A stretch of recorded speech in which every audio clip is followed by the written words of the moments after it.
Hello, I would like to introduce you to the Agile Open Container by Huawei. First, I will introduce some industry trends as Huawei sees them. Next, I will introduce some of the key capabilities of the Agile Open Container. And finally, I will show you some reference material that Huawei provide that hopefully will get you started quickly. CLI has served its purpose. It is designed for human interaction. It's not easy to automate.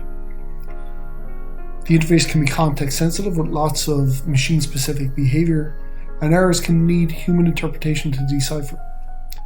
Since the CLI is focused on a single device, network level transactions are not supported and are difficult to reliably automate outside of the device.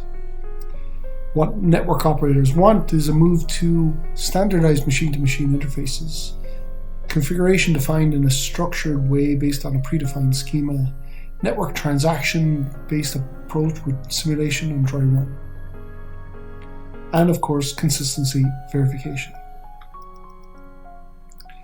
One of the key drivers for that is NetConf and Yang. NetConf has a long history towards adoption. The initial meetings about standardization on a new interface occurred in 2002. The first NetConf standard coming in 2006, and the first Yang definition coming in 2010. They have been incrementally updated since then with a new HTTP-based alternative to NetConf, RESTConf, defined in 2017. While NetConf Yang has been chosen as the next generation way to communicate with devices, there is no universally agreed approach. Some operators mandate simply that the communication and models should be defined using Yang. This has led to a plethora of models and ways of modeling across different vendors and standards organizations. Others specify that standards-based models should be supported, such as OpenConfig and OpenROADM. This is recognized as a problem by the SDOs, and there has been a commitment to converge to a common model by ONF, MEF, TMF, and others. This is in the future. Right now, what operators need is a platform that is open and programmable, that can be easily adapted to any of these models. A DevOps or NetOps approach to managing and operating their network is seen as a key strategic goal by Tier 1 operators.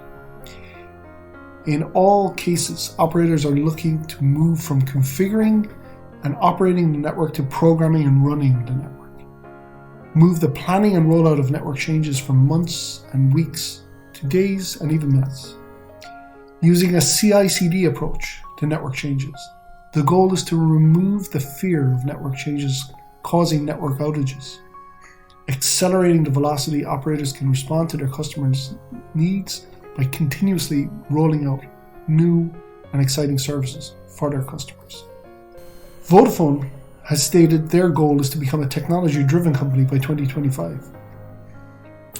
They want to provide a network as a platform service that allows applications to be developed and run on the network independently of the network itself. In Vodafone Spain, they have taken the first steps using Python scripts to verify network KPIs, batch modification of network service parameters, and batch rollout of network services. In Vodafone Italy, they have used a macro manager, creating 838 different macros that can be considered maybe a domain-specific language, and they have used those macros to create 55 programs to be used by their operations team for service creation, operation, and troubleshooting. Orange has begun transforming their approach to working by providing training for all employees to help them move to a DevOps, programming-based approach to network automation. By moving to an API template-based approach to the network, they can separate concerns and accelerate the end-to-end delivery of network changes and new customer services.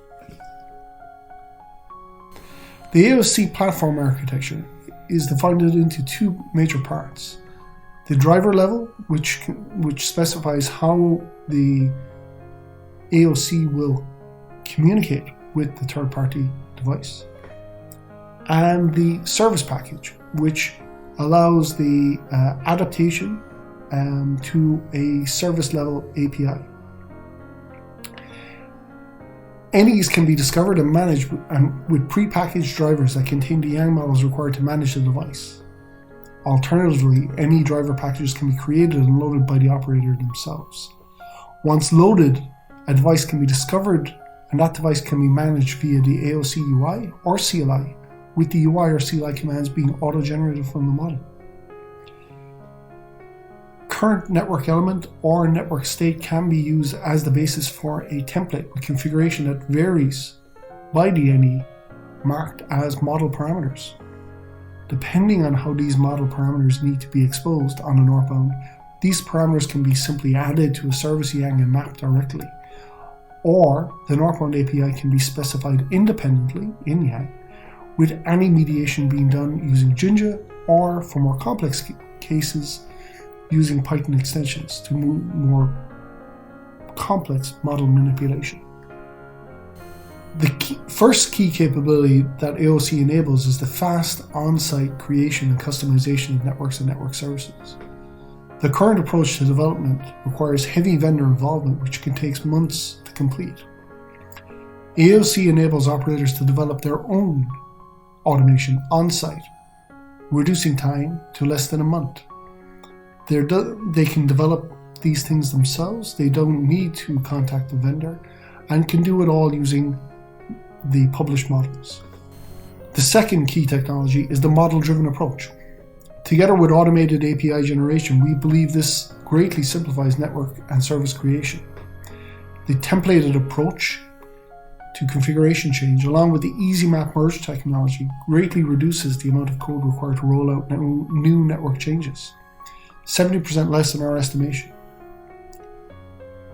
By defining the service model, all configuration change related to APIs are auto-generated. If you need to orchestrate multiple services, this can be done as a multi-level service orchestration, allowing higher level abstraction of the service. Key capability number 3 is the comprehensive transaction mechanism AOC provides. It offers the ability to dry run, playback of network changes, as well as the verification of current network configuration. If an error occurs during network modification, it allows automatic rollback, thereby ensuring consistency with network level transactions. AOC can be deployed in 2 different ways. By default, it is deployed as a manager, controller, and analyzer. This will give you all of your management needs in order to manage, control, and operate the network. However, you can deploy the manager only, but that will require an upgrade. Huawei has an education portal that has numerous resources to allow you to quickly get going.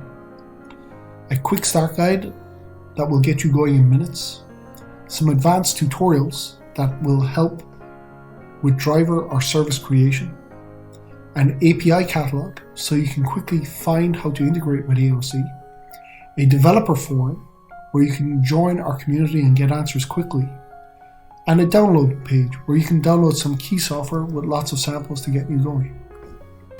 Thank you. I hope you've enjoyed this presentation.